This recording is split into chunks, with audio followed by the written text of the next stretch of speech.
బ్యాంకుల సంక్షోభం అయితే ముదిరి పాకాన పడే పరిస్థితి కనబడుతోంది. ఆహ్, ఇప్పటికే ఓ పక్కన ఇరాన్‌లో ఉన్నటువంటి బ్యాంకుల్లో లిమిట్ చేశారు డబ్బులు తీసుకోవడానికి.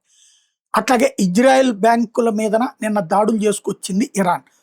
వీటిటి సంక్షోభం ఒక ఎత్తైతే గల్ఫ్ దేశాల్లో ఉన్నటువంటి బ్యాంకులన్నిటిని ఖాళీ చేసిపోండి అమెరికా, యూరప్ బ్యాంకులు లేకపోతే లేపేస్తామని చెప్తే సిటీ బ్యాంక్ క్లోజ్ అనౌన్స్ చేసేసింది. అట్లాగే వెల్స్ ఫార్గో, బ్లాక్ రాక్ ఇప్పుడు వాళ్ళ విత్‌డ్రాయల్స్ అమౌంట్స్‌ని ఫ్రీజ్ చేసేసింది. అంటే ఇప్పుడు డబ్బులు అడిగితే ఇవ్వరనమాట. ప్రభుత్వం నిర్ణయం తీసుకున్నాక ఇస్తామని చెప్తారనమాట.